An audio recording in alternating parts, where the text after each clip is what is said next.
정신분석은 정확히 무엇일까? 정신분석은 인간 마음의 무의식적인 측면을 해결하려는 이론이다. 이러한 이론은 과학일까? 어떻게 작동하는 걸까? 정신분석은 심리학에서 역사가 오래된 개념이며 일상생활에서도 관련된 말을 흔히 들을 수 있다. 사람들은 대부분 자연스럽게 무의식, 억압, 정신적 착오와 같은 용어를 사용한다. 모두 정신분석학에서 파생된 말이다. 오늘의 글에서는 정신분석이 무엇이며 어떻게 작동하는지 이해하고자 한다. 모든 것은 바로 심리학자 지그문트 프로이트에서 시작되었다. 정신분석은 무엇일까? 정신분석 이론은 인간의 행동이 무의식, 전의식, 의식의 다양한 의식 수준에서 일련의 심리적 상호작용의 결과라고 주장한다. 프로이트는 정신분석의 이론을 만들어 유명해진 인물이다. 시간이 지나면서 심리학이 더 과학적이고 덜 철학적인 방향을 따르면서 정신분석의 개념에 대한 의문이 점점 커지기 시작했다. 현재로서 정신분석은 무의식적인 측면에서 인간 마음의 기능을 이해하는 이론으로 정의할 수 있다.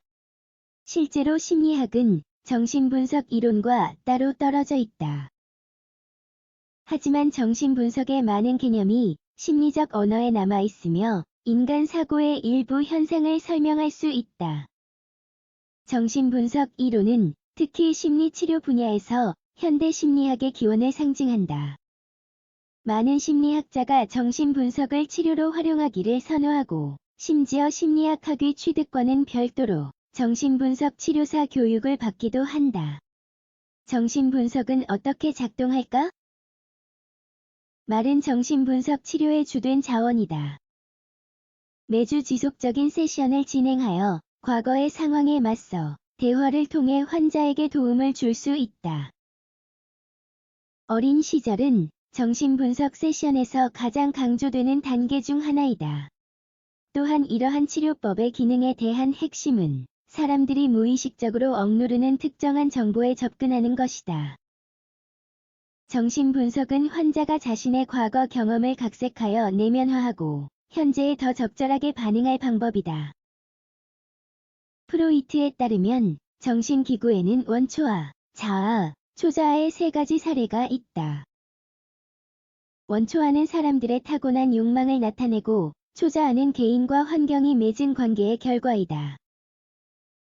이는 욕망과 공존 사이의 균형을 추구한다. 끝으로 자아는 의식적인 경우이다. 정신분석은 수년간 이어질 수 있는 긴 치료 과정이다. 어떤 사람들은 결과를 얻는 데 걸리는 시간이 비생산적이라고 생각한다. 실제로 이론의 가치를 깎아내리는 사람들은 그토록 긴 회고 과정을 겪는 것이 이치에 맞지 않는다고 주장한다. 정신분석의 기본 원칙. 정신분석 전문의는 개별적인 사례의 필요성에 따라 환자를 치료할 수 있어야 한다. 따라서 치료 접근 방식은 과정을 지도하는 전문가에 따라 크게 좌우된다. 하지만 우리가 간과해서는 안 되는 몇 가지 기본 원칙이 있다. 정신분석이 작동하는 방식을 더 잘 이해하기 위한 몇 가지 지침을 살펴보자. 현재 갈등의 원인은 종종 해결되지 않은 어린 시절 문제에 있다. 환자의 심리적 갈등은 무의식적인 사고 과정의 결과이다. 잠재적인 문제가 동반 증상의 원인이다. 정신분석 과정은 무의식적인 생각을 의식적으로 바꾸는 데 도움이 된다. 이는 환자가 갈등에 대한 실제 해결책에 접근할 수 있는 순간이다. 정신분석 이론에는 욕구와 욕동의 개념도 있다.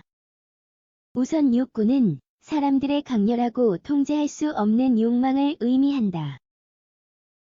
어쩔 수 없이 생각하게 되는 열망과도 같다. 욕구는 본능적이며 만족을 요구한다. 그에 반해 욕동은 각 주체가 논리적으로 이해하고 지니는 모든 사회적 규범과 도덕적 정보이다. 욕동은 사람들이 부적응적인 방식으로 충동을 충족하지 못하도록 한다. 정신분석 치료의 목적은 무엇일까? 정신분석 과정은 자신의 성격을 전반적으로 이해하는 데 도움이 된다. 따라서 치료는 강렬하고 반복적인 정서적 고통에 시달리는 사람에게 매우 효과적이다. 문제의 정확한 원인을 이해하는 데 도움이 되기 때문이다.